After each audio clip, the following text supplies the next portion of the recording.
এইবাৰ যিসকল ল'ৰা ছোৱালীয়ে মেট্ৰিক পৰীক্ষা দিব তেওঁলোকৰ ফৰ্ম ফিল আপ অক্টোবৰ মাহৰ 10 তাৰিখে সামৰণি পৰিব।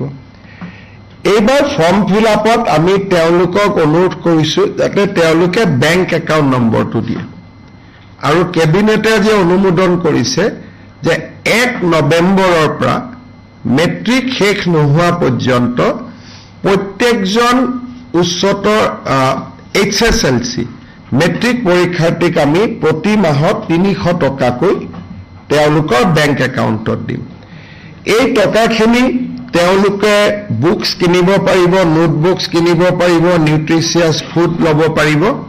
অৰ্থাৎ 5 লাখ ষ্টুডেণ্টে মাহত 300 টকাকৈ অলমোষ্ট আমি মেট্ৰিক কোন মাহত হয় নাজানো, যদি এপ্ৰিলত হয় 6 মাহৰ কাৰণে পাব, যদি ফেব্ৰুৱাৰীত হয় 4 মাহৰ কাৰণে হ'ব, যদি মাৰ্চত হয় 5 মাহৰ কাৰণে পাব।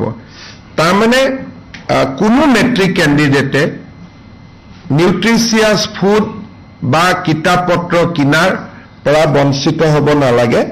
নিজকে মেট্ৰিকৰ কাৰণে প্ৰিপেয়াৰ কৰাৰ কাৰণে তেওঁলোকে 300 টকা লাভ কৰিব প্ৰত্যেক মাহত। আৰু এই আঁচনিটো 1 নৱেম্বৰৰ পৰা কাৰ্যকৰী হ'ব।